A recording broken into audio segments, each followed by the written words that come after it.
C'est parti. Ah, c'est vrai, c'est toi qui commence le recording, j'avais oublié. C'est ça. Ouais. Alright, Phil, pourquoi tu détestes du plus profond de ton âme des plans d'affaires? Pourquoi tu trouves que tout le monde qui font des plans d'affaires sont des hosties d'idiots? C'est tellement pas ce que j'ai dit. Exactement ce que tu as dit. Non, c'est Au, pas ça qu'il a au dit. bûcher, au bûcher. Non, c'est pas ça que tu as dit, mais avant qu'on commence, je trouvais qu'on avait une théorie intéressante parce qu'on disait, Phil n'a pas dit ça de même, mais tu sais, tu disais genre, moi, je suis pas vraiment pour un plan d'affaires, puis je trouve ça intéressant parce que moi, j'aurais pensé que c'est quelque chose qui aurait beaucoup de valeur, fait que je serais curieux d'avoir ton opinion là-dessus, Phil. Ben, tu sais, ça va. Je pense qu'on en a parlé dans un autre podcast avant, là, mais ça va avec comme la préparation. Tu sais, moi, honnêtement, là, tout le monde que je connais qui a fait des plans d'affaires là, comme ultra détaillés puis tout, ça leur a pris, pour vrai, là, je connais du monde, ça leur a pris comme plus qu'un an à monter des plans d'affaires. Ils arrivent en vrai, il n'y a rien qui se passe comme qu'ils ont prévu. Ils ont juste perdu un an, qui n'ont pas passé à l'action. En fait, les actions qu'ils faisaient, c'était comme de la préparation pour des choses qui ne se passeront pas. Ouais. Se passe pas. Fait que pour moi, je trouve juste que, tu sais, en bout de ligne, là, ce qui est vraiment important, c'est de passer à l'action puis de réajuster tout le temps au fur et à mesure. Tu sais, oui, c'est important de se faire un plan de match, mais est-ce que ça vaut vraiment la peine de se faire un plan d'affaires? Tu sais, dans le sens comme, c'est sûr que si tu as besoin de demander un financement pour partir ta compagnie, bien là, tu n'auras pas le choix, tu sais, sauf que si tu t'ouvres un bureau de trainer puis que tu veux aller chercher des clients, as-tu vraiment besoin d'un plan d'affaires? Tu sais, figure out comment avoir ton 1000$ par mois pour payer ton bureau, puis après ça, ben, vends. Ouais. Mais cette idée-là est Tu sais, intéressante. Qu'est-ce que tu allais dire, Jack? Excuse. non, mais parlant de ça, là, moi j'en avais fait un avec le premier gym, un plan d'affaires, là, un esti d'affaires, là, ça m'avait pris full de temps. Ben, full de temps, pas un an, là, mais tu sais, j'avais mis beaucoup de temps là-dessus. Là. Sérieusement, là, il n'y a rien qui s'est passé comme prévu. Là. Puis c'est tout le temps ça, là, tu sais.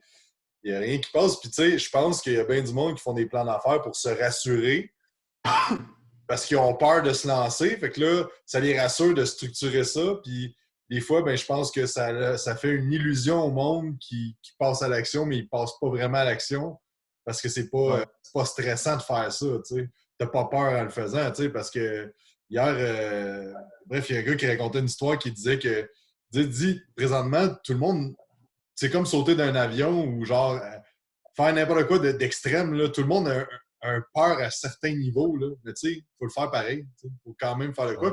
Des fois, je pense que le plan d'action, mais c'est genre l'illusion que tu passes à l'action sans passer à l'action, sans avoir la peur et l'incertitude qui vient avec. C'est drôle parce que je vais jouer. Qu'est-ce que tu disais? Excuse, pardon, je t'ai coupé. Je disais que Julien Arruda, justement, sur un de ses podcasts, il avait parlé de son plan d'affaires. Puis il disait que sa première compagnie, genre, ça a full pas bien été, puis il avait fait un esti gros plan d'affaires. Puis avec Believe, ils ont fait ça genre en comme une demi-après-midi, là, qui ont juste jasé des affaires puis des plans d'action. On avait fait un podcast là-dessus, c'était justement, c'est important de se faire un plan d'action, pas un plan d'affaires nécessairement, mais un plan d'action concrète. Puis comme Phil, il dit, d'ajuster, de toujours revoir ta vision puis où tu t'en vas avec ça. C'est ça, je pense que je vais jouer l'avocat du diable là-dedans. Je pense, puis c'est drôle que je fasse ça parce que j'ai un de mes bons amis en ce moment qui est exactement la personne que tu décris. Ça fait un an qu'il est dans son plan d'affaires, puis c'est probablement juste pour se rassurer. C'est probablement pour éviter de bouger, puis je vais te dire un argument qui va être contre ça, mais je pense que je suis pas mal d'accord quand même. Tu sais, comme Phil l'a dit, je pense qu'il y a des points dans lesquels c'est important de considérer un plan d'affaires là, parce qu'il y a beaucoup de gros prêts qui demandent d'avoir un plan d'affaires super établi. Tu sais, si tu veux acheter un gros bloc ou si tu veux acheter... là, ça peut être intéressant parce que ça fait partie de ton modèle d'affaires de manière concrète. Tu sais. De partir d'une compagnie de supplément, par exemple, ou même de partir d'une compagnie d'entraînement, le cash down d'entrée n'est pas si élevé que ça. Là. Fait que non, tu n'as probablement pas besoin d'avoir des sources pas croyables de financement. Je pense que, comme tu as dit, c'est plus dans le degré à laquelle tu fais ton plan d'affaires. Une citation que j'aime beaucoup qui vient de, si je ne me trompe pas, Barbell Bouddha, Chris Moore, qui dit tout le temps planifier, qui disait tout le temps, il est mort, fait que c'est plus dur pour lui de parler à cette heure. Là. Mais tu sais, il disait tout le temps, genre, planifier est super important, mais le plan en soi est vraiment inutile. Fait que tu sais, je pense que c'est cette idée-là de donner une direction avec où est-ce qu'on veut aller. Ça, c'est important. C'est important de pas juste, puis ça ramène à une métaphore que toi, tu fais beaucoup. Tu sais, tu parles tout le temps de l'approche shotgun vis-à-vis l'approche bazooka. Mais si tu planifies pas, tu te ramasses tout le temps un peu dans une espèce d'approche bazooka. Tu es tout le temps juste en train de faire des shots in the dark dans le vide là, aussi. Tu as scrappé mon analogie parce que c'est la shot sniper et non Parce que shotgun aussi, ça fait du dégât, tu comprends, Alex? T'as-tu déjà tiré du shotgun? Non, pas de shotgun. Ça fait considérablement moins de dégâts qu'un bazooka. Ah ouais, c'est sûr. Okay. C'est sûr. Mais un shotgun, le monde s'imagine que ça pète et que ça explose, genre, mais tu sais, parce que dans les jeux vidéo, on voit les têtes qui explosent quand tu tires un shotgun, là. Mais c'est pas vraiment ça, là. C'est un gros calibre, ça fait un décent dégât, puis c'est plus une arme à courte portée, là. Mais tu sais, ça explose pas un shotgun, là. Ma question, c'est comment ça, tu sais tout ça? Depuis quand t'as un shotgun? Je suis en boss, les gars. Je vous l'ai dit la dernière fois. Là. Mais tu sais, cette idée-là est importante, puis ça ramène aussi à une conversation de genre, de ne pas le pousser à des extrêmes, indépendamment de ce que tu fais, c'est important. Puis si tu as à être plus dans un extrême que l'autre dans cette situation-là, tu es clairement mieux, je pense, d'être dans le fait et ajuste plus que dans le planifie. Ça, je pense. Ben, tu sais, c'est parce qu'en gros, là, mettons, tu as comme 3 affaires à figure out. Tu sais, tu as tes dépenses, mettons, fixes, que tu peux y aller approximatif. De base, là, mettons, les gens qui écoutent, il y a beaucoup que c'est des trainers. Tu sais, tes dépenses de base, là, c'est comme un bureau. Si tu as un employé, le salaire de ton employé quand il travaille, tes feuilles de papier, puis ton angle d'imprimante, puis tu sais, comme overall, là, c'est à peu près ça. Après ça, il faut que tu penses à ton marketing, puis après ça, il faut que tu fasses des ventes.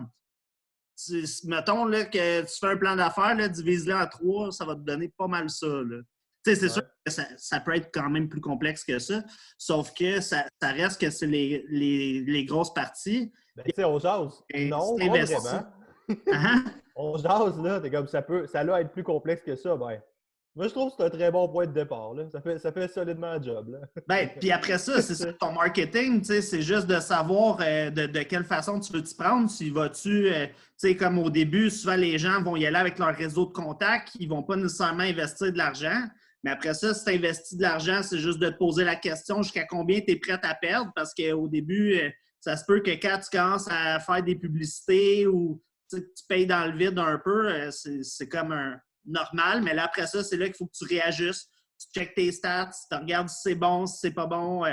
Ben, tu changes, tu varies ton audience, puis au pire, tu engages quelqu'un pour t'aider à faire ça. Ouais. Je pense aussi à une affaire qui est sur le même thème, c'est que, tu sais, rapidement, il faut que tu saches combien te coûte l'acquisition d'un client, tu sais. Faut que tu comprennes combien que ça te coûte. Parce que, tu sais, si présentement, là, mettons que moi, je te dis, hey Alex, donne-moi 200$ puis je te donne 2000$. Tu vas être comme Chris, oui. Là. Mais c'est la même affaire. Tu sais que si ça te coûte 200$, avoir un client qui va t'en rapporter 2000$, ça vaut la peine. Tu sais.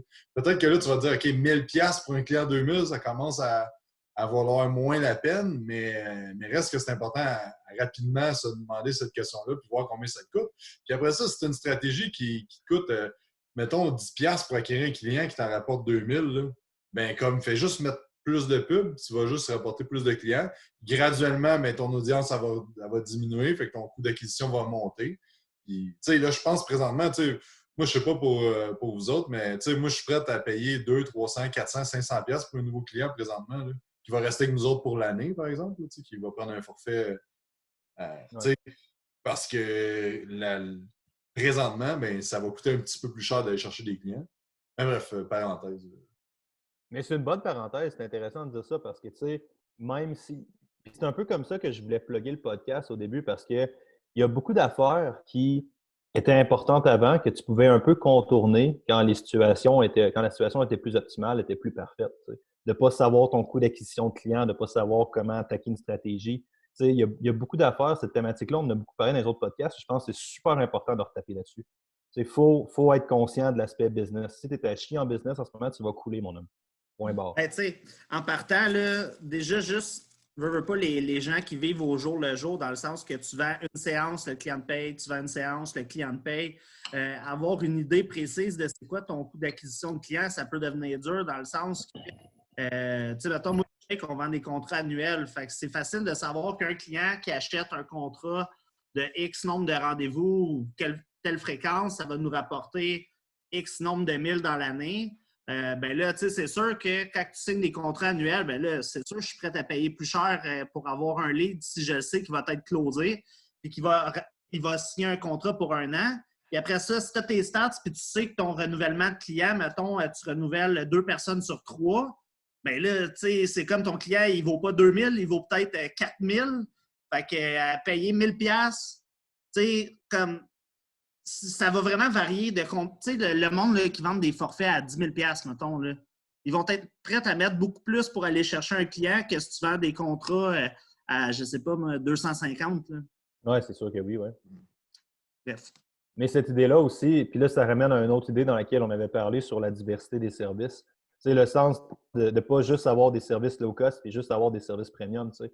Faut que tu saches quel service tu mets en valeur. Tu sais, si moi, je mets un livre, puis là, je booste mon livre, puis je publie mon livre, puis je booste mon livre en ce moment. Ben, tu sais, ma marge de profit sur mon livre n'est pas la même affaire que sur 2 séances d'entraînement privé à l'année. Tu sais, c'est pas exactement la même valeur. Fait que c'est important de savoir quel service tu mets de l'avant aussi, je pense.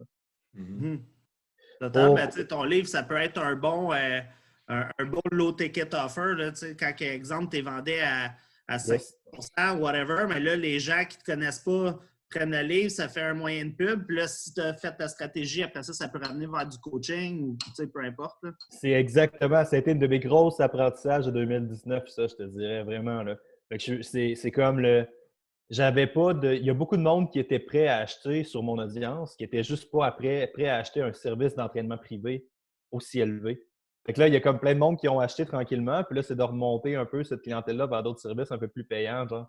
Mais c'est comme j'ai fait, oh shit, le monde sont prêts à acheter, juste pas acheter un service. C'est logique, là. C'est pas quelque logique que le monde soit pas prêt à acheter juste une affaire tout le temps, tu sais. Fait que ça a vraiment été cool, je pense. Ça a été une grosse leçon pour moi. Ben, puis c'est là que l'offre devient importante. Dans le sens que ce que tu vas offrir, là, puis ça, c'est Grant Cardone là, qui dit ça, mais la personne va tout le temps acheter quand dans sa tête, ça vaut moins que le prix qu'elle va payer. Fait que si pour acheter ton service, tu peux bonifier ton offre avec encore plus, comme on parlait dans les premières semaines, ben là, la valeur est augmentée, fait que c'est plus facile de vendre son service. Fait que, pour moi, tout va avec l'offre. Oui, c'est vraiment intéressant. Ça. Quelque chose à ajouter là-dessus, Jake? Non. Avant qu'on se... Parfait, ça. On est prêt à starter le podcast dans ce cas. Vraiment cool. Bonjour à tous. Bienvenue à un nouvel épisode de Avec les entraîneurs à succès. Philippe Mascotte de PM Fitness, puis Jacob Hamel, plus connu lorsqu'il a trahi son père et séparé la mer Rouge afin de libérer le peuple hébreu. Les gars, bienvenue sur le podcast. C'est qui? À qui? Ça, sérieusement, je sais pas. C'est-tu Moïse? C'est Moïse! Yeah!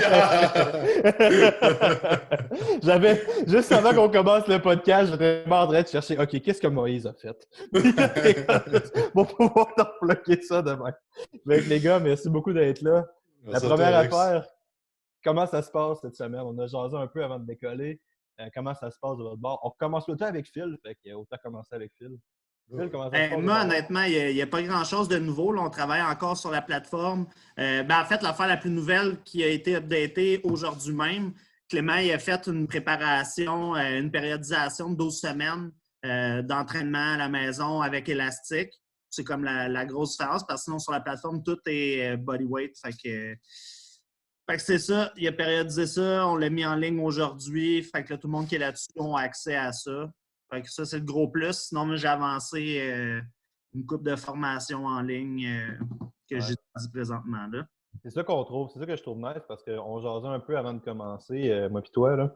Tu disais que tu prenais vraiment le temps de développer une formation en marketing puis tu mets beaucoup de temps. Je pense que c'est l'aspect qui est pas nécessairement négligé, mais tu sais, le potentiel d'apprentissage est très grand en ce moment-là. Je pense que c'est là que tu peux vraiment te bâtir une affaire puis c'est important de pas juste se perdre dans une gestion d'entreprise, de quand même prendre le temps de te développer pour t'améliorer, je pense. C'est quand même un gros challenge. Là. Je pense que c'est le moment parfait de toute façon, là, pour vrai, parce que à quand même travailler, là, ça varie le nombre d'heures que je mets par jour sur la plateforme, sauf qu'une année, j'ai le goût de. Ouais, man. Je parlais hier, moi et Jake, là, nourrir notre cerveau là, de choses que je peux apprendre de plus. Fait que en vente, je me considère quand même relativement solide. Puis le marketing, je voulais l'améliorer un peu. Fait que là, je me suis inscrit à une formation aux États-Unis que je fais en ligne. Puis j'avance ça en même temps que je fais tous les trucs. Là. Fait que dans mes pauses, j'écoute ça. Ouais. Jake, comment ça se passe de ton bord? Ah, Le ben, défi a été lancé. ouais, on a lancé ça dimanche soir. Dans le fond, un 30 jours de prise de masse à la maison. C'est notre low ticket offer. La stratégie. As-tu vu quand c'était épique la photo? Hein? Quelle photo? Le tigre. Ah ouais, ouais, ouais. Ouais. Avez-vous écouté cette télésérie-là? Non. Ok, ben c'est une des téléséries les plus écoutées sur Netflix présentement. C'est quoi? C'est Tiger King. Ça s'appelle. En tout cas, pour vrai, c'est vraiment bon. C'est un documentaire, t'es comme. C'est impossible que c'est pas un personnage inventé, ce gars-là. Mais c'est du vrai footage, genre. Ah ouais. Fait que bref, on a lancé ça dimanche. Fait que là, depuis dimanche, je vais juste parler de ça. Fait que là, cette semaine, je sors des capsules sur les méthodes d'entraînement pour optimiser la prise de masse à la maison. Dans le fond, toute la semaine, je parle de pourquoi tu peux gagner de la masse à la maison. Puis les inscriptions se terminent samedi. Donc, tu sais, dans le fond, là, mon gros focus cette semaine, c'est sur les stories, il y a 4 emails qui sortent. Tu sais, tout le marketing s'en va vers ça pour entrer le plus de monde dans ce défi-là. Défi 30 jours, fait que dans le fond, on va avoir plan d'entraînement planificationnel, tout que. Je vais l'expliquer pour que ça donne des idées peut-être au monde. Là. Fait que dans le fond, c'est un groupe semi-privé. Dans le fond, tous nos coachs sont là-dessus. Tu as un plan d'entraînement pour tout le monde. Puis après ça, plan nutritionnel, j'ai fait genre un outil que, dans le fond, tu choisis toi-même ton plan parmi 6 plans différents selon les calories et tout ça. Dans le fond, c'est un concours aussi. La meilleure transformation gagne 3 mois de coaching avec nous autres. Tu sais, genre d'affaires, tu peux mettre des prix aussi. Ce que je me suis rendu compte l'année passée, c'est que je fasse, mettons, tirer un pot de protéines en poudre ou je fasse tirer 1000$ de cadeaux, il n'y a pas plus de monde qui s'inscrit. Personnellement, j'ai pas vu de différence. Fait que c'est ça. Fait que là, on lance ça. Puis après ça, le but, c'est soit que je vais offrir, je vais offrir les deux, en fait, que le monde continue au même prix, qui est 47$ par mois, pour avoir un programme déjà fait. Un programme juste déjà fait, là, que tout le monde peut faire. Puis après ça, mais tu vas avoir l'offre aussi de personnaliser avec nous autres. Puis en l'ayant déjà fait l'année passée, il y a quand même une bonne conversion dans ces deux funnels-là, qu'on va offrir les deux après. Fait que ça, c'est notre. C'est quoi une bonne conversion? Je serais curieux de ça. Ben, tu sais, mettons. Si t'es pas indiscret. Ben, tu sais, sur 50 personnes, mettons, si on signe un ou deux clients en privé, je trouve que c'est une bonne conversion. Là, ça. Puis après En ça, privé, ouais. s'il y en a 20 qui passent dans la plateforme, dans le coaching mensuel, là, que ça va être un programme récurrent tous les mois, ça va être quand même une bonne conversion. Là, un peu plus de la moitié qu'on convertit vers nos services. Je trouve ça bon. C'est sûr qu'on vise un peu plus. Là, je vise tout le temps au moins un 70%, mais en réalité, c'est plus un 50% là, de conversion. Mais là aussi, l'année passée, j'avais un peu de la misère que mon système n'était pas aussi bien optimisé. Là, il est vraiment plus optimisé. Fait qu'on s'ajuste, comme on dit tout le temps. Là. Fait que, mais ça, c'est vraiment. Qu'est-ce que tu allais dire, excuse? Non, mais vas-y. Ben, moi, j'allais dire un truc. J'ai deux affaires. Tu sais, j'aime ça faire les petites intros parce que ça permet de faire des recaps sur des points que j'apprends ou que j'assimile un peu de ce que je dis. Une chose que tu as dit que je trouve vraiment intéressante, c'est ton analogie de Tiger King. Là. Tu sais, je pense que c'est quelque chose que tu fais quand même assez souvent. Tu vas chercher des éléments de culture pop pour vendre. Tu sais, tu avais sorti plein de produits Avengers en tant qu'Avengers Infinity War était gros. Puis là, j'écoute pas Tiger King, puis j'ai pas l'intention d'écouter Tiger King, sérieusement. Là. Je trouve le nom très C'est cool. vraiment bon. Ouais, je sais. Je te crois, même. Et moi, je suis collé bien raide. J'ai de la misère à gérer mon temps sur Final Fantasy VII. Penses-tu vraiment? Je me mets des alarmes, puis ma soeur doit m'appeler pour me faire arrêter de jouer, parce que sinon, j'oublie que j'ai un setting pour m'empêcher d'être abusif. Là. C'est pas le temps de commencer une nouvelle série Netflix. Non, exact. Tout ça pour dire, l'idée d'utiliser un élément de culture populaire, ça fait comme connaître ton audience. Le monde va se sentir un peu interpellé par ça. Genre, le monde fait « Ah, Tiger King! » Ceux qui connaissent sont probablement trompés. Puis ça va être la même affaire avec Avengers Infinity War, je pense. Ouais, puis tu sais, une autre affaire que j'ai faite cette semaine, c'est que j'ai joint le mastermind de Bedros Keuilian. C'est quand même cher, là, puis j'ai hésité un petit peu, mais j'étais comme avec walk the talk, j'ai tout le temps d'investir en coaching. Fait que j'ai pris du coaching avec, puis hier, il parlait que, tu sais, le monde, quand ils vont te connaître, quand ils vont t'aimer, puis quand ils vont te faire confiance, ils vont acheter. Fait que, tu sais, le plus rapidement tu es capable de créer la confiance avec le client, le mieux que c'est. Puis une des meilleures méthodes, c'est l'humour. Fait que, tu sais, en mettant ça, ben, ça fait funny. Ça fait genre, il écoute la même série que moi. Ça, tu sais, ça fait comme la confiance. C'est comme plus 2 points de confiance, mettons. Fait que c'est ça. C'est vraiment intéressant, ça. T'avais quelque chose à dire là-dessus, Phil? On dirait que tu avais parlé. Non, c'est très bon. C'est très bon. Fait que Je pense que le but, tu sais, dans tout ça, c'est toujours d'aller chercher l'attention le plus rapidement possible de la personne. Tu sais, veux pas. Mettons, tu lis pas c'est quoi le post que Jake a fait. Tu vois juste, genre, la face de Jake sur un dude avec un chandail bleu puis un tigre. T'es comme, what the fuck, man? Ouais. C'est ça. Tu sais, moi, perso, genre, j'étais comme, qu'est-ce que c'est ça? C'est fucking bon, hein? Mais tu sais, les photos que Matt... Qu'est-ce que tu allais dire, excuse? J'ai mis ça sur ma page perso parce que je vais le ressortir sur la page de Quantum avec un texte différent vendredi matin, je pense, là, juste avant pour puncher avant la fermeture des inscriptions. Mais tu sais, j'ai comme même pas 2000 personnes sur ma page perso puis j'ai eu quasiment 200 likes sur cette photo-là. Fait que, tu sais, clairement que ça capte l'attention du monde. Puis des fois, tu sais, c'est pas tout le temps de faire ça, mais tu sais, quand tu as une idée ou que tu vois, tu sais, pour vrai, j'ai pogné ça d'un gars de marketing, j'ai vu passer qui avait fait genre une affaire similaire à ça, j'étais comme, est-ce que c'est bon? J'ai modélisé, puis j'ai fait sensiblement pareil, tu sais, fait qu'il n'y a pas de mal à ça. Parce que lui, il a modélisé ça de quelqu'un d'autre, puis tu sais, fait que c'est ça, tu sais, c'est une bonne façon. Voler un voleur, c'est pas du vol, tu sais. C'est ça. Non, mais tu sais, comme tout existe dans la vie, tu sais, fait que pourquoi pas modéliser le monde que ça marche, tu sais. Puis c'est un gars, je sais que son marketing marche à fond, là, fait que c'est ça. Ouais.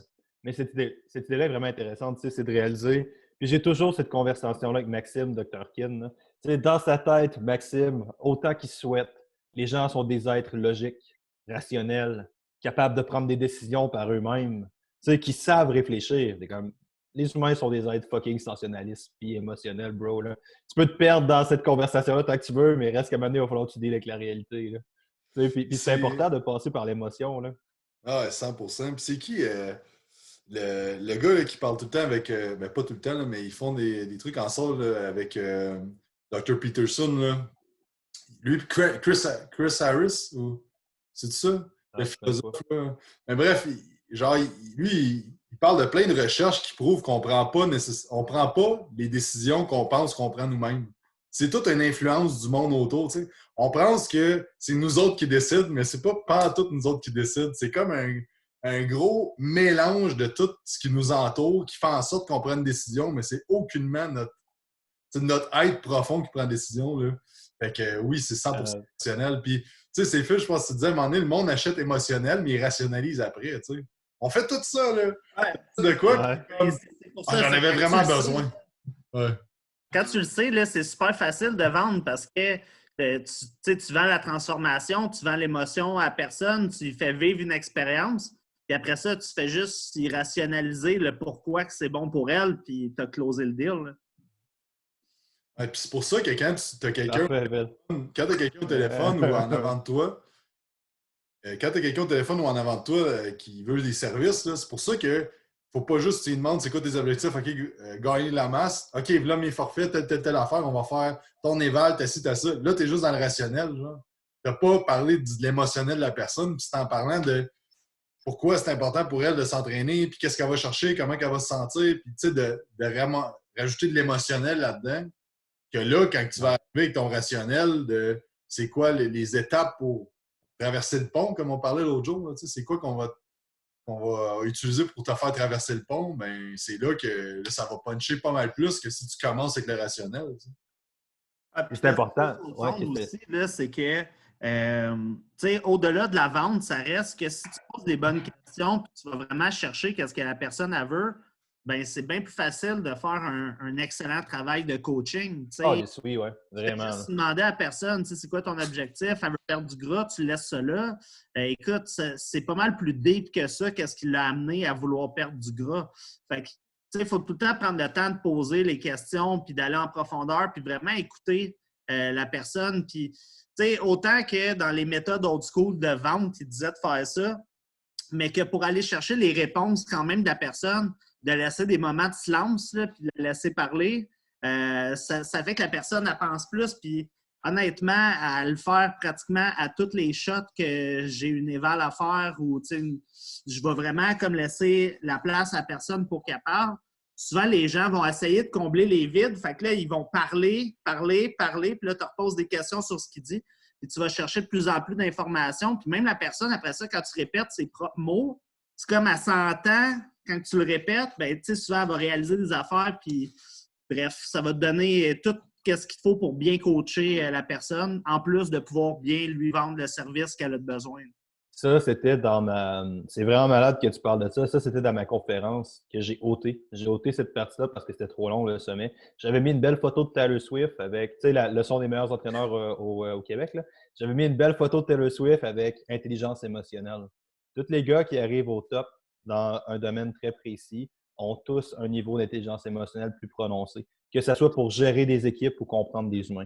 C'est un trait qui était très, très présent. Puis deux techniques de ça que le monde parlait qui sont très utilisées, c'est les deux que tu as nommées. Utiliser le silence.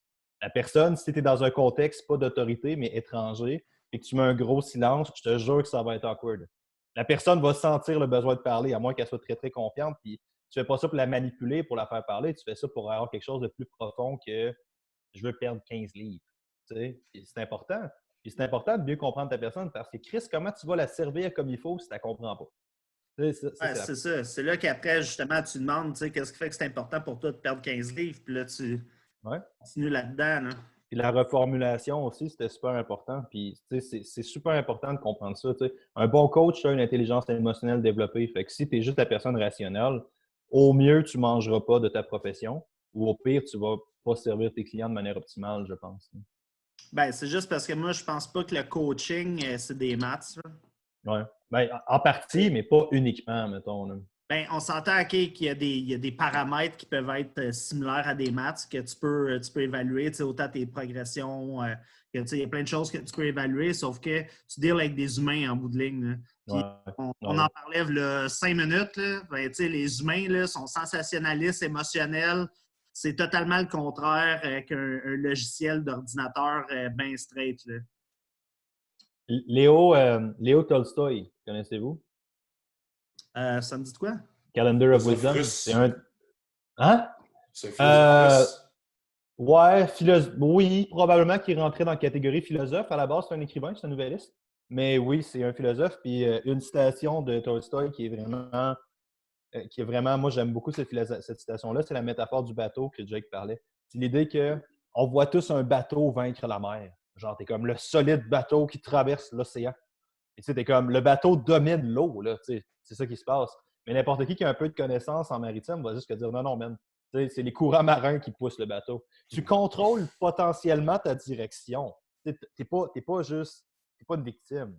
Mais tu sais, ton succès ou ta direction est fortement lié aux forces externes. Puis c'est important d'en être conscient de ça parce que tes forces externes vont modéliser directement ta performance, indépendamment de comment tu te la mets. Que ta performance soit de développer de meilleurs business ou juste d'arrêter de tomber dans le gâteau tous les soirs. T'sais. Si tu as de la misère avec ta relation, il y a plein de clients même, que je parlais cette semaine, puis ça me faisait capoter. Le monde était comme ah, je comprends pas, j'ai de la misère à pas tomber dans le gâteau. Mais Chris, tu as fucking 15 livres de Ferrero Rocher dans ton frigo. Ton environnement social, c'est sûr que ça t'influence. Tu as fucking 15 livres. À moins que tu aies une discipline malade, ton environnement social ne joue pas pour toi. T'sais. Fait que d'apprendre à faire jouer les trucs pour toi, je pense que c'est vraiment important. Là. Puis toute cette idée-là de... Je vous avais dit qu'on n'avait pas besoin d'un plan. T'sais, toute cette idée-là fait que ça nous amène à comment est-ce qu'on peut modéliser un peu notre entraînement pour mieux réussir. Puis pas notre entraînement, mais nos pratiques en tant que business, en tant que businessman, en tant qu'entrepreneur. T'sais. Puis ça, moi, ça m'amenait beaucoup à comment mieux travailler. Puis mieux travailler ne veut pas dire moins travailler. C'est là que c'est important. Tu ne peux pas optimiser. Il faut que tu travailles fort. Ça va être vraiment, vraiment nécessaire. Par contre, il y a peut-être des façons de mieux faire. Puis en business, on entend souvent parler de la fameuse routine matinale puis routine du soir. Fait que je serais curieux d'avoir vos takes là-dessus, de quoi ça a l'air et qu'est-ce que vous pensez de ça. Ah ben, tu sais, je pense que c'est vraiment important. Mais tu sais, je me sens un peu hypocrite de parler de ça parce que sérieusement, dans les 4 dernières semaines, j'ai vraiment pas été sa coche avec ma routine le matin. Là. C'est plus, tu sais, avant, j'avais une routine plus solide, mais on dirait que avec la situation plus un peu adapt or die, tu sais, pour vrai, je me réveille, je check s'il n'y a pas de feu dans Instagram, Facebook, puis par email, puis après ça, je prends mon petit café, je prends 10-15 minutes relax, je lis un peu le Daily Stoic si j'ai le temps. Puis après ça, j'ouvre mon ordi puis je commence à clencher. Puis tu sais, le soir, mais tu sais, avant, c'était. Je prenais pas mon. Non, continue ton idée. Après ça, on fera ce que tu ferais. OK, bon. Fait que c'est ça. Fait que, puis là, le soir, idéalement, je lâche mon sel une heure avant d'aller me coucher. Puis Tu le je fais fais pas? la lecture. Hein? Tu le fais pas? Tu fermes pas ton sel une heure avant de te coucher? Idéalement, tu sais, mais comme, mettons, hier, j'ai travaillé jusqu'à 11 heures sur mon ordi, là, tu sais, fait que, ou 10 heures, Ouais. fait que, tu sais, mais j'avais plein d'idées hier soir, puis j'ai passé plein d'actions hier, puis j'ai fait une affaire qui m'a fait signer une cliente qu'on avait avant, mais qui avait arrêté, puis dans le fond, là, j'y ai revendu comme un 4 fois semaine en Zoom call, là, tu sais, comme, j'ai fait, Un 4 fois semaine en Zoom call, ouais, brutal. Ouais. ouais, Wow! Puis, tu sais, après ça, tu sais, une affaire ultra simple, là, quand tu as un low ticket offer, là, puis hier, comme je disais, là, j'ai joué un mastermind, puis comme Chris que c'est bon. Mais tu sais, il disait, tous ceux qui ont lâché tes services depuis le début, offre-leur quelque chose de moins cher. Puis hier, il y a un gars il était comme, ouais, avec la situation, je peux plus. Puis là, ben, on a le défi à 50$. Fait que là, j'ai envoyé un message, j'ai pogné mon cellulaire, j'ai dit, hey, Eric, je sais que la situation a fait en sorte que tu n'as pas pu continuer avec nous autres, puis blablabla. Écoute, on lance un défi. Ça commence samedi. C'est un défi prise de masse en ligne. C'est pas personnalisé, mais tu vas avoir les outils pour t'entraîner et embarquer. Tu sais. J'ai juste offert d'autres choses qui étaient sur un moins long terme, qui étaient moins chères. Tu sais. Fait que, bref, tout ça pour dire que c'est un outil que vous pouvez utiliser si vous avez des forfaits plus petits ou de quoi de moins cher, comme relancer tout le monde qui ont lâché. Là, parce qu'après un mois, le monde se rend compte, là, ils sont assis sur leur sofa et sont comme ouais. Là, commence à bédaine, à repousse. Si je me sens moins bien, j'ai moins d'énergie. Tout. Fait que là, c'est le temps de relancer le monde. Mais tout ça pour dire, Puis, à la ouais, routine mais du soir, j'essaie moi, de. j'ai une liste de prospects. Je trouve ça vraiment intéressant ce que tu dis. Excuse-moi. C'est une des raisons pour laquelle je hais Zoom. J'ai l'impression que je parle plus sur vous autres, mais il y a juste moi qui parle sur vous autres et vous ne parlez pas sur vous entre eux. Fait que ça doit être moi le problème. Mais tu sais, j'ai une liste de prospects à relancer, puis c'est vraiment quelque chose qui m'a aidé beaucoup. Comme moi, j'ai signé 2 clients. Ben, j'ai pas signé, mais j'ai 2 nouveaux clients cette semaine. Ils viennent tous de la liste de prospects. Fait que, tu sais, j'ai une liste de monde qui ont refusé à relancer à mener. J'en ai une, c'était une super bonne cliente, esti, puis je la voyais 2 fois semaine, puis c'est une de mes clientes les plus payantes, puis elle répond même plus à mes comment ça va, genre. Tu sais. Mais pour chaque Ah, personne comme ça, tu es capable de vendre des fois, là. Fait que envoie-y c'est une important, Man, là. vidéo. ça, Une le... vidéo, là, pour vrai, là, je te dis, man, le nombre de personnes qui nous a ghosté, je disais à mes gars, envoie-y une vidéo. Tout le monde répond aux vidéos parce qu'ils sont comme, OK, là, genre, c'est pas un message, c'est différent. C'est comme, Regarde. salut Alexandre, comment ça va? Écoute, j'imagine que tu es bien occupé parce que tu réponds pas à mes messages. Puis, tu sais, Bitch! Non, c'est pas vrai, non, c'est pas vrai. je t'ai bavé un peu, là, tu dis pas ça de même, là, mais tu sais, tu fais juste comme, Ouais. hey, je pensais à toi, non, non, non, puis tu relances, puis tu sais, peut-être que ça ne marchera pas, mais si tu en fais 10 dans même par jour, là, puis il y en a un par jour qui signe, yes, tu sais, c'est. Bref, pour revenir à la question C'est initiale. intéressant. Ouais, ouais. Hey, la question initiale, une heure avant d'aller me coucher, je lâche mon sel, je mets mes blue light blockers, puis j'essaie de lire un livre de fiction, de quoi pour me changer d'idée un petit peu, là, une demi-heure, c'est la dernière heure avant d'aller me coucher. Et ça, c'est ce qui se passe présentement, c'est pas l'idéal, mais c'est ce que je fais présentement. Tu n'as pas de processus de réflexion sur qu'est-ce que tu vas faire le lendemain ou qu'est-ce que tu diriges le Ah lendemain. ouais. Tu te lèves. Non, mais c'est ça. Là, quand je dis j'ouvre mon ordi, c'est là que je fais ma planification de la journée. Là, j'ai mon tableau, la matrice Eisenhower qu'on a parlé l'autre jour. Puis là, un matin, justement, j'écris sur ma feuille, OK, aujourd'hui, c'est quoi mes tâches, en ordre de priorité. Toute la journée, on se crache les affaires. Puis c'est ça, ouais. C'est vrai. On dirait que oui, je le fais inconsciemment, mais Ouais, c'est ça. le matin, c'est important. Comment tu priorises? Ben, tu sais, le livre de One Thing, ça a été un gros game changer pour moi. C'est quoi le petit domino que tu vas faire pousser, qui va tomber tout le reste? Tu sais, aujourd'hui, sérieusement, j'avais plein d'affaires qui étaient dans mon non urgent important, genre envoyer des papiers à comptable, faire des chèques pour des fournisseurs. Il y avait comme une couple d'affaires là, que, comme là, ça s'en allait dans l'important urgent. Là, fait que là, j'ai tout lâché ces petites affaires-là. Fait que, tu sais, c'était mes affaires sur ma. Tu sais, aujourd'hui, c'était ça qu'il fallait que je pousse le plus. Tu sais. Mais Ouais.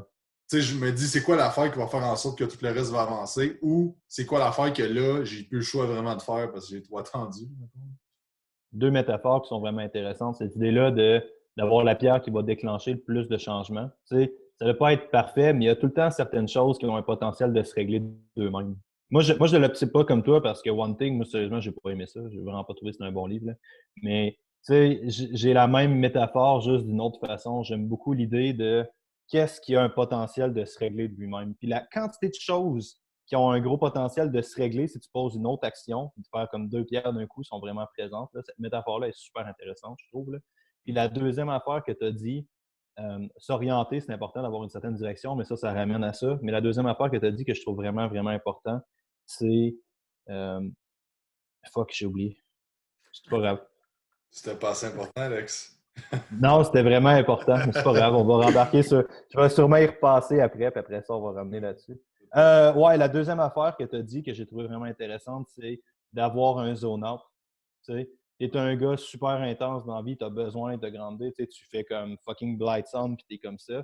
Puis à un moment donné, c'est correct d'avoir une espèce de décrochage. Ceci étant dit, tu peux pas être juste en mode décroché tout le temps.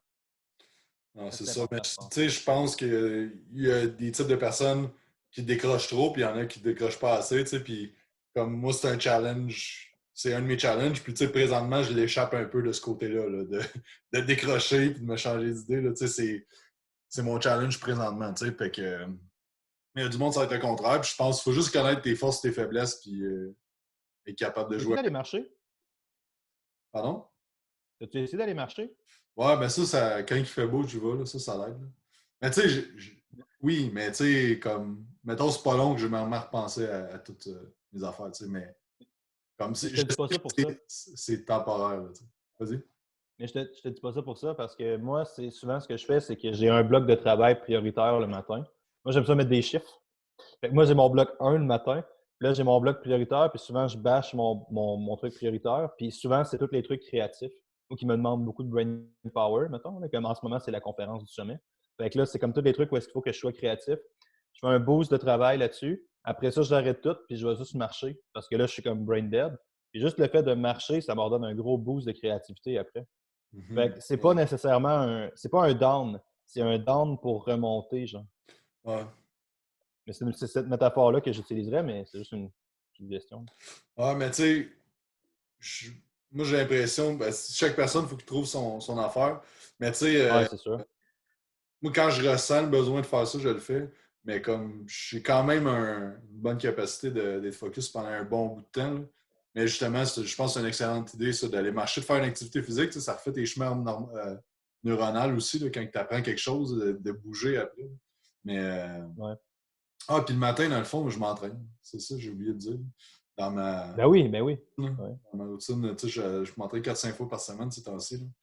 Fait que justement, ça permet de zone out. Puis si je fais du contenu en même temps, je m'entraîne. Pourquoi pas filmer mon Ouais. set ou quelque chose en même. Tu sais, fait que après ça, on peut partager ça sur Avec, avec ton style d'entraînement par défaut aussi, c'est ça qui est intéressant, avec un gros mind muscle, avec un gros affaire. Fait qu'il y a quelque chose de probablement important dans un temps chaotique, de faire le style de training qui parle le plus, genre. Mhm. Ouais, c'est ça. Fait que là, mais c'est juste une suggestion, juste une idée, un brain comme ça. Je suis pas sûr de comprendre. Phil? Ben, tu sais, il y a de quoi, puis on jase pour jaser, là, ça n'a peut-être même pas rapport, là, mais tu sais, moi, quand j'ai eu mon pas pire down, il y a maintenant un mois, ça fait fucking longtemps de ça, ben oui, c'est ma quatrième semaine, la quatrième semaine d'entraînement. Typiquement, les trainings de force sont 3 semaines in, une semaine out. Fait que tu auras 3 semaines de programme, une semaine de deload, là, je suis dans ma semaine de deload. Puis, il y a plusieurs styles de programme, là, je n'apprendrai rien là-dedans. Là. Tu sais, on dirait que chaque personne a une espèce de style qui parle plus à l'individu. Tu sais, moi, c'est des styles intenses, short and sweet, juste une rep finie, réglée. Fait que c'est un style un peu plus d'intensité. Il n'y a rien de mal à ça, mais c'est comme ça m'énergise puis ça me fait me sentir vraiment authentique de faire ça. Toi, à l'inverse, tes styles d'entraînement qui te parlent de plus, de ce que j'ai compris, ça se peut que ce soit pas le cas, c'est tout ce qui est plus du gros mind muscle, plus du ressenti. Ah Tu ouais. disais que quand tu la pompes un peu plus, tu disais que quand tu fais du gros pesant, ben ça te colle, puis ça te blesse, puis ça te fatigue un peu plus. Là. Ouais, 100%, 100%. Tu sais, c'est pour ça que l'entraînement d'hypertrophie à la maison, comme, sérieux, ça se fait. Tu sais, le monde qui dit que tu peux pas prendre la masse à la maison, c'est. Je trouve, sérieux, ça n'a pas de sens. Tu as tout pour gagner la masse. Tu sais, j'ai comme une paire d'anneaux, là, si tu veux, c'est d'un TRX, des bandes élastiques puis des dumbbells de 15 livres. Puis sérieux, je suis vraiment des bons workouts. Il faut juste que tu sois créatif. Puis tu utilises justement tous les principes d'entraînement, toute la science, toutes les affaires. Puis tu mets ça mais, à la maison. Tu sais. Bref. Mm-hmm. Un homme qui, citation de, c'est-tu Charlie Munger? Je pense que c'est Charlie Munger qui dit ça. Non, je ne suis pas sûr que c'est Charlie Munger. Mais tu sais, c'est pour un homme qui comprend, qui utilise un outil en comprenant le principe est sûr d'avoir des résultats. Un homme qui utilise un outil en ignorant le principe est assuré d'avoir des problèmes. C'est pas Munger qui dit ça. C'est cette idée-là de c'est pas ce que tu fais qui est important, c'est pourquoi tu le fais et comment tu le fais. C'est ça qui est important. 100%. Phil, routine matinale, routine de soir. Routine matinale, ça se passe comment quand tu es ton bar? Es-tu Moi, plus c'est discipliné que notre ami ici? ça dépend pourquoi, là, mais je me lève quand même relativement de bonne heure. Là. Il y a juste une journée là, cette semaine que je me suis levé genre super tard pour aucune raison. Là. Je pense qu'il était rendu 10 heures là, pour vrai. Là. Je pense que j'avais besoin là, de recharger un peu plus les batteries. Mais C'est quoi tôt? ben, écoute, normalement, c'est comme 5,5, 6. Là, de ce temps-ci, c'est plus 6,5, entre 6,5 puis 7,5, ça commence à être tard. Mais là, je mets un cadran pour être sûr de me réveiller au moins avant 7h30. Mais finalement, je suis tout le temps réveillé avec le cadran sonne. Ouais. Ça, puis, C'est un lève-tôt pareil, même? ouais, mais je te dirais, honnêtement, plus d'habitude qu'en ce moment. Tu sais, pour vrai, la situation là, fait que, genre, je me couche plus tard que d'habitude. Je pense juste par principe que je ne vais pas aller au gym, sauf que, comme on parlait là, cette semaine, Jake, pour avoir un bon horaire et travailler à la maison, tu sais, c'est important de booker dans l'horaire, c'est à quelle heure qu'on travaille. Puis, tu sais, nous autres, avec les trainers, avec Marie et Clem, on a tout le temps notre rencontre à 9 h le matin. Eux autres, 9 h, c'est l'heure qui leur convient puis tout. Fait que moi, dans ma routine, ça me laisse le temps de me réveiller, boire du café, puis j'écoute tout le temps de la formation le matin pendant que je me sens là, super fresh. Puis je vais regarder mes courriels, puis qu'est-ce qui s'est passé sur Instagram, etc. C'est tellement fort, là. Je vais faire mon Alex, là. Mais tu sais, c'est tellement fort. De quoi tu vas faire ton Alex? Ben, parce que c'est toi qui ramène les points d'habitude, mais genre. Non, vas-y, man. Ben, tu sais, c'est tellement fort, genre, de te mettre un cadran le matin, tout le temps tellement à la même heure, juste ça, c'est tellement fort. Puis, c'est comme Phil dit, là, tu sais, de prendre le temps pendant que tu manges de faire un podcast comme Alex. Mais tu sais, quand tu déjeunes le matin, là, de faire de la formation ou d'écouter de quoi, genre, tu sais, passivement pendant que tu fais d'autres choses, là, tu sais, tu peux tellement accélérer ta vitesse d'apprentissage avec ça. Si tu fais une formation, puis tu manges, mettons, 1h30 dans ta journée, là, en tout, tu manges avec tes collations et tout, puis si tu fais 1h30 de formation pendant que tu manges, tabarnouche, tu vas finir vite ta formation, là, plus le temps que tu te donnes. Fait bref, parenthèse. Souvent, ce que je fais en plus, c'est que j'écoute, la première shot que j'écoute la formation, je l'écoute à genre 1.5 au début, puis après ça, je l'augmente à 1.75.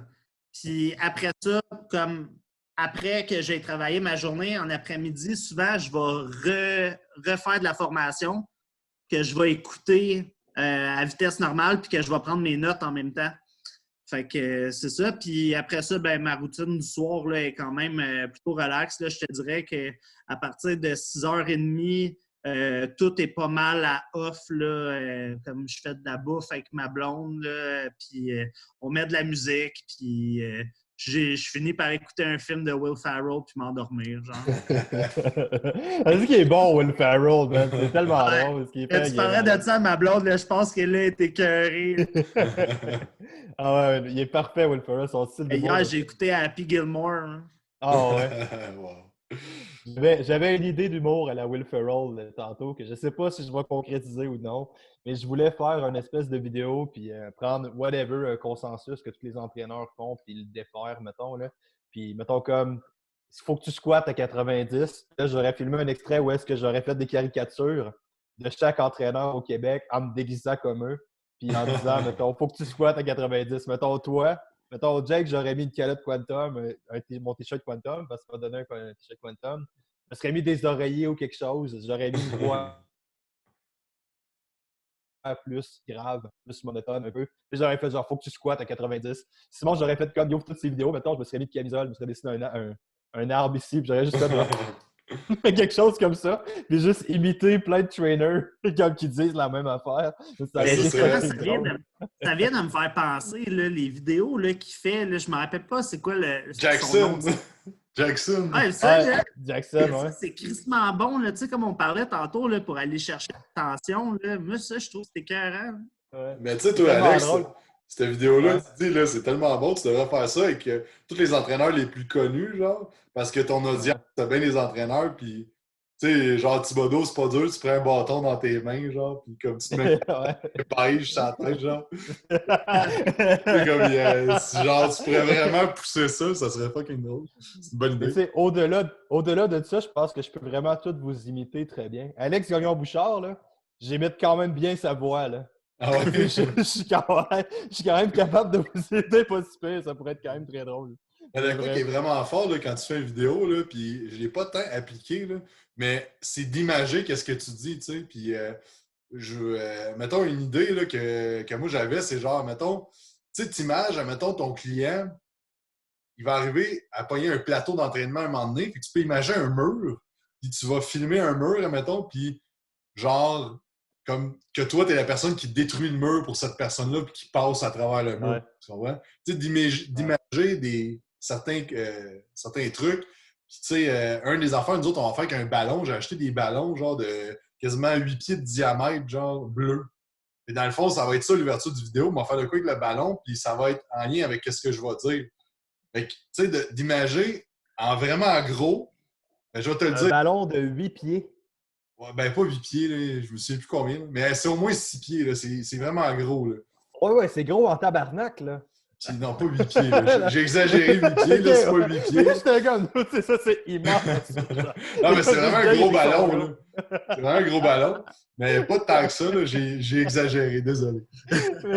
Mais je capotais. Là, je conceptualisais, puis j'étais comme, mais comment il va filmer? Comment il va cadrer avec un ballon? C'était pour donner une idée de la grosseur du ballon. Ok, ouais. Tu sais, c'est ça. Fait que, tu sais, comme Ouais. si tu veux, tu sais, comme de penser à comment tu pourrais imaginer ce que tu dis dans ton vidéo. Si tu es capable d'acheter, c'est Billie Jean is Marketing qui disait, tu peux acheter des affaires super gros ou faire comme une affaire surdimensionnée, tu sais, sur Amazon ou sur whatever, là. Tu sais, ça, c'est super fort, là. Fait que, bref, encore une autre Mais parenthèse c'était. par rapport. Mais non, c'est super important, je pense, de parler de ça parce que, tu sais, ça ramène à toute la thématique, à toute la thématique qu'on essaie d'explorer, puis finalement, on ne l'explore pas si bien que ça, là. Mais tu sais, c'est l'idée que faut que tu résonnes avec ton client, faut que tu comprennes que ton aide est émotionnelle. Puis tu sais, si tu as juste le même fucking trainer assis dans son bureau avec un dumbbell, réalistiquement avec une camisole ou une calotte qui te compte les mêmes styles d'affaires que tu as entendu depuis 2 fois sur le même ton, c'est sûr que tu n'achèteras pas maintenant. Puis on a tous fait ça. On a tous fait un fucking vidéo sur le fat loss à maner en se demandant pourquoi est-ce que tout le monde s'en calisse. Peut-être parce qu'ils l'ont vu 35 fois. Peut-être. Fait que cette idée-là de genre, puis cette idée-là de trouver une autre façon de faire le message, c'est le même message, c'est la même affaire. Tu n'es pas le premier gars à parler d'hypertrophie au Québec, mais de la façon que tu es capable de l'imager, c'est sûr que ça va résonner avec quelqu'un de plus. Puis c'est pas ce que la personne elle entend qui est important, c'est ce qu'elle comprend. Exact. Très fort, ça. Fait que je pense que c'est vraiment, vraiment important d'arriver avec des façons. Tu sais, puis c'est le temps d'être créatif. Là. On est tous un peu plus créatifs avec tout ce qui se passe en ce moment, je pense, que c'est important de pleinement être conscient de ça. Là. 100%. Truc pour la créativité, ça pourrait être cool, ça. Avez-vous... Phil, t'avais-tu quelque chose à rajouter sur un gros maudit ballon de 8 pieds bleu? Non. Non. J'ai hâte de voir ça. Mais tu sais, je pense que tout ce qu'on fait demande un certain niveau de créativité, first, peu importe si ça soit de vendre ou que ça soit de développer des produits. Avez-vous des trucs pour maximiser votre créativité? Y a-t-il des moments où est-ce que vous travaillez un petit peu plus, des choses comme ça, ou pas vraiment? Des moments que c'est peut-être plus créatif? Écoute, pour moi, là, en tout cas, ça revient à comme être fresh. Là. Les meilleures idées que j'ai, ça se passe quand ça fait pas longtemps que je suis réveillé. Puis que, tu sais, c'est juste le moment que ça fait assez longtemps que je suis réveillé pour plus avoir les yeux collés, mais avoir comme l'esprit là, super clair. Puis de sticker là, sur mon idée. Là. Faire ça le plus longtemps que je peux. Puis c'est là que je vais sortir un paquet d'idées. Ça arrive-tu souvent quand tu es en train d'apprendre des affaires? Dans ton mode de podcast que tu écoutes ou vidéo, je sais pas c'est quoi? Ouais, crissement souvent à part ça. Là. Ben moi, ça aurait été ce que j'aurais kické. J'aurais pensé que utiliser un podcast le matin, comme catalyseur. Moi, j'ai une pratique similaire à toi, là, qui est de lire. Moi, j'aime vraiment beaucoup lire. Puis une des premières choses que je fais le matin, c'est que je lis. Pour une raison très simple, c'est que je suis malheureux quand je lis pas. Ça a vraiment pas rapport avec ça. C'est juste, j'ai besoin de lire, j'aime vraiment ça. Puis moi, c'est souvent ça qui se passe, c'est que je lis pas de fiction, là, je lis des trucs. Je lis, ben, je veux pas dire des trucs. Bref, je lis pas de fiction, tu sais, je lis des livres écrits sur des sujets précis normalement. Puis en ce moment, je lis un livre qui s'appelle Principle de Ray Dalio, que je vous conseille fortement. C'est fort, ça. L'as-tu déjà lu? Tu l'as lu, Jake? J'ai écouté en audio, hein. Ah, man, wow! Wow! Je te jure, là, c'est juste des principes économiques ou presque. Puis le gars est tellement capable de bien les ramener à des situations concrètes que tu fais, ouais, pourquoi je fais pas ça? Fait que là, moi, je lis de quoi? Ça n'a pas vraiment rapport avec ce que j'essaie de faire, puis ça me kickstart vers autre chose, ça me donne une idée. Fait que j'aurais pensé que c'était un peu comme ça que tu utilisais ton podcast. C'était genre j'apprends, mais je m'apprends pour me rediriger un peu, genre. Oui, ben, tu sais, c'est sûr que le but de faire des formations, idéalement, c'est de l'utiliser, là, puis de le rentabiliser. Ouais. Fait que, si ça me donne des idées pendant que je le fais, je suis bien content, j'ai note, puis après ça, ben, on fait le plan de match, puis on le fait. Mais, tu sais, ça revient à ce que je disais au début, là. Tu sais, c'est important d'avoir un plan de match, mais si ton plan de match, il te prend 12 mois à réaliser, c'est peut-être un peu long, là. Faut juste espérer. C'est comme tu disais, tu sais, on a tendance à voir, exception peut-être faite de l'écriture. Je pense qu'on a tendance à voir la créativité comme étant une force externe, une muse, genre, qui fait juste arriver, puis qui, là, boum, un petit moment d'illumination. Mais souvent, ton moment d'illumination, tu l'as à bûcher comme un cave, là. C'est comme, à force de travailler fucking fort, ben, tu finis par être inspiré parce que ça fait vraiment longtemps que tu es là-dedans. Fait que c'est un peu ce que tu dis, genre. Tu sais, tu Mais je dis, pense que c'est une question de quantité aussi. ah, clairement, man. Comme quand on avait le band de musique, là, pour sortir les meilleures tunes, honnêtement, on chiait des tunes, man. On en faisait, man, on en faisait plein. Puis une année, après un petit bout, on se rendait compte que, OK, cette tune-là est vraiment meilleure que les autres. Puis elle faisait partie de notre set. Là, on continuait, on faisait plein de tunes. Puis là, des fois, comme un an après, on trouvait un nouveau riff qui fitait avec une ancienne tune qu'on jouait plus, qu'on matchait ça ensemble, puis là, finalement, ça donnait de quoi de super bon, tu sais.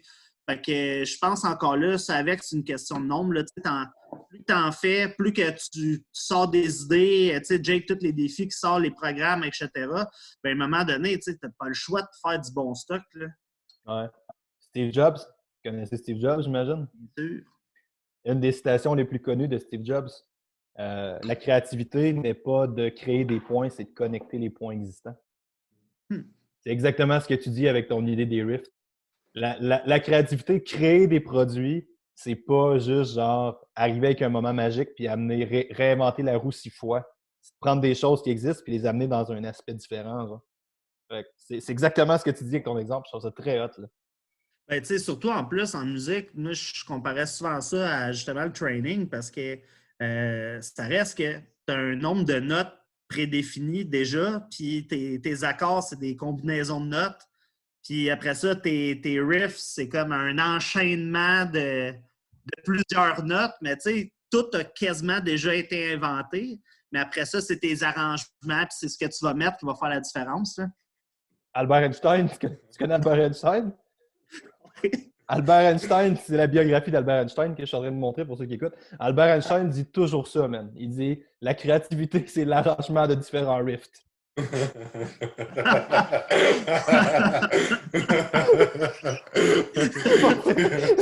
le trouvais tellement drôle.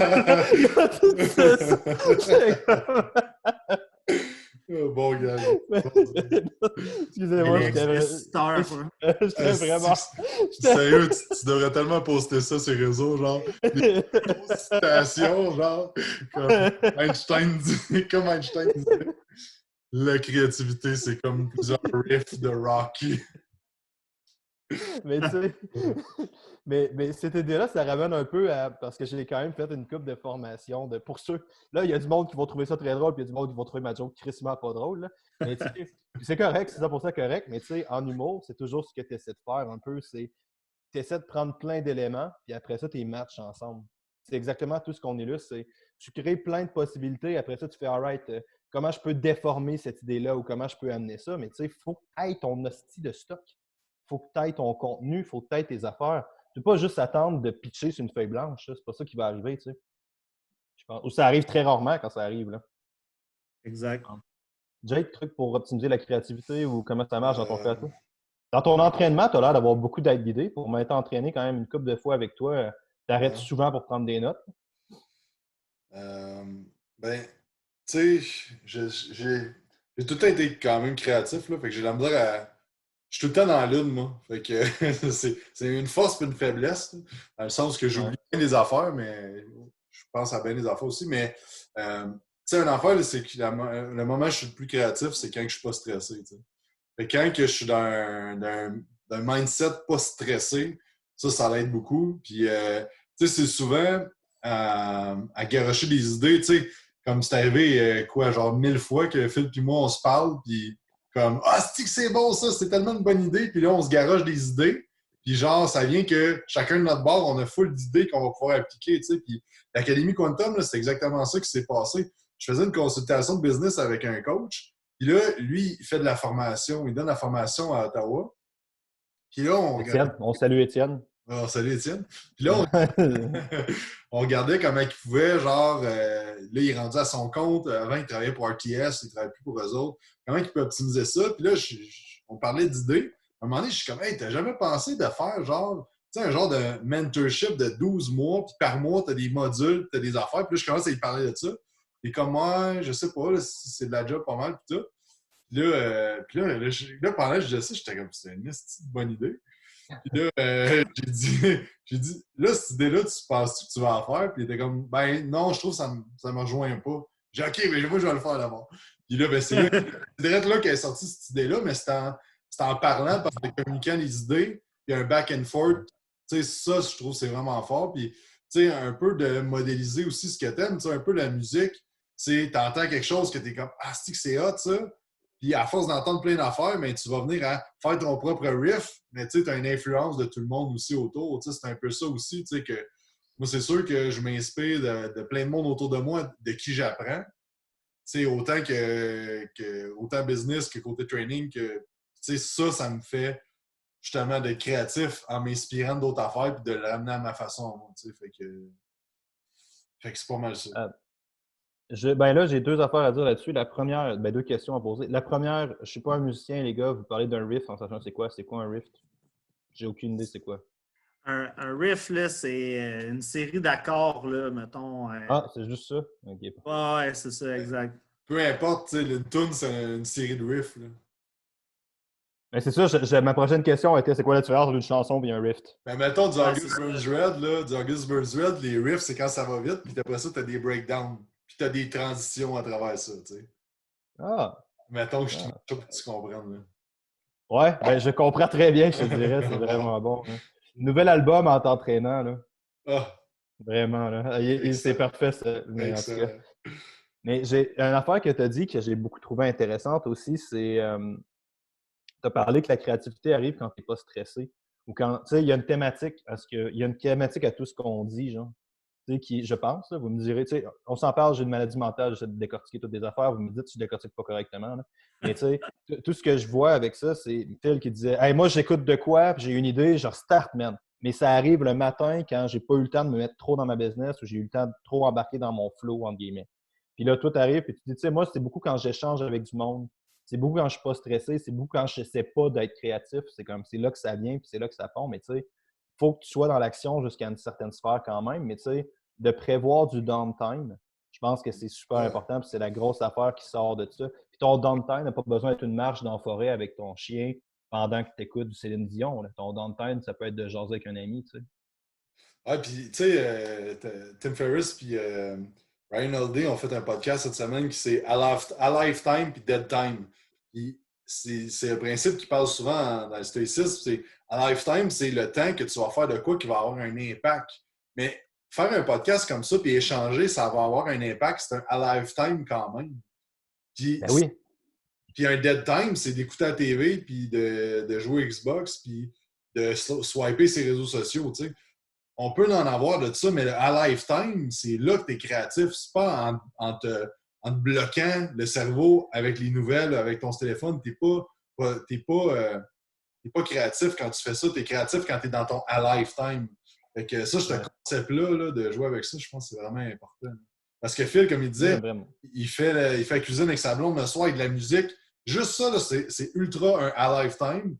Il va peut-être venir avec des idées à ce moment-là, parce qu'il n'est pas stressé, mais il y a un moment le fun, puis il y a un moment vivant. T'sais. Tandis que si parce que je veux pas que le monde soit comme OK, mais c'est quand je suis pas stressé, quand je suis calme, c'est quand que je joue Xbox ou que j'écoute la TV, mais tu ne seras pas tant créatif quand tu fais ça. Non, en fait, c'est ça, c'est que ton niveau d'attention est trop élevé. Ouais. C'est ça la différence dans un dead time. Puis encore là, on est sûr que la thématique à lifetime puis dead time met que le terme alive a l'air plus favorable. Là. Mais dans le stoïcisme, pour quand même relativement bien comprendre, ben pas comprendre, mais pour lire quand même beaucoup de stoïcisme, là, il y a quand même une notion de les deux sont nécessaires. Ça te prend du downtime, ça te prend un dead time, ça t'en prend un, c'est vraiment important. Ceci étant dit, tu peux pas avoir que ça. T'sais. Puis l'idée d'un dead time, c'est quelque chose à laquelle ta capacité attentionnelle est 100% dirigée vers ça. Fait que tu peux pas penser à autre chose parce que sinon la tâche ne se réalisera pas de manière optimale. Contrairement à faire la cuisine avec sa blonde. Tu peux être en train de penser à d'autres choses. Tu peux écouter la musique en coupant ton oignon, man. Il n'y a personne qui va mourir. T'sais. Mais si, moi, mon dead time, c'est beaucoup un skateboard, mettons. Si tu n'es pas concentré sur un skate, man, ça se peut que ça n'aille pas bien. T'sais. Il va falloir que tu te concentres sur ce que tu fais. Puis là, le niveau de tâche attentionnelle est très, très élevé. Là. C'est un peu ça l'idée. Là. D'ailleurs, ici, il commence à faire. Non, j'allais juste dire que la météo me permet de faire du skate. C'est ça que j'allais dire. Je pense que justement, les dead times, c'est le temps de recharger tes batteries. Tu sais. Ouais. Mais juste, il faut que j'ai un call dans 12 minutes. Ouais, c'est bien parfait. De toute façon, ça fait combien de temps qu'on est parti? Ça doit faire 1 heure? Ouais, presque 1 heure. OK. Bon, ben c'est bien parfait. Moi, je pense qu'on a fait le tour. Avez-vous d'autres choses à ajouter là-dessus, les gars? Non. Moi, c'est bien parfait. Notre petit compte de la semaine. Notre petite rencontre. Bien parfait. Mais on a quand même souligné beaucoup de thématiques qui ont été vraiment intéressantes de ramener, je pense. La première, je vais commencer avec Phil parce que là, j'ai juste un gros shot de Phil sur mon écran. Il m'a fait que je me sens un peu imposé par ça. Comme juste comme ça. Mais tu sais, un truc que Phil a dit au début que moi, j'ai trouvé vraiment, vraiment, vraiment intéressant. Tu sais, tu as parlé de...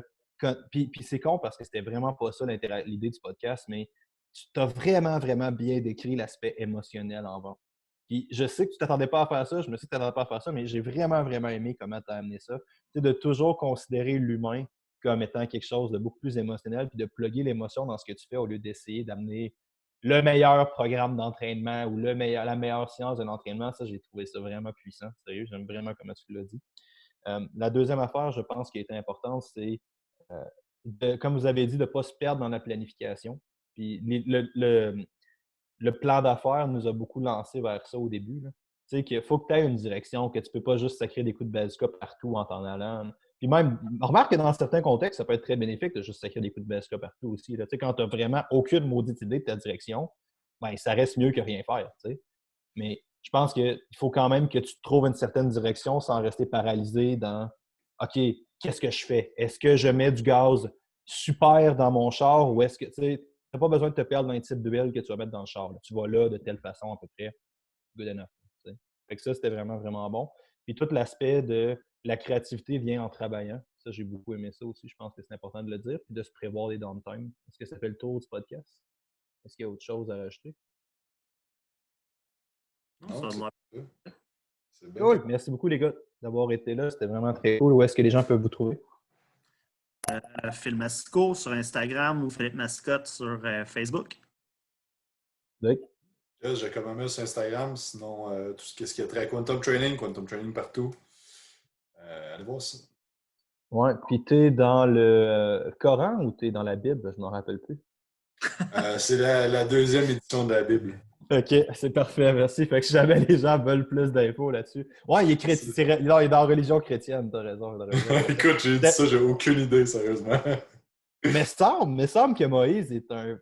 Il y a deux. Hey, écoute, man, ça fait longtemps de ça. Il y a beaucoup de religions qui s'overlappent. Fait que, tu sais, mettons, entre le judaïsme et le christianisme, la différence principale étant Jésus est le Fils de Dieu. Mais ils ont beaucoup de prophètes similaires et ils ont beaucoup d'affaires similaires.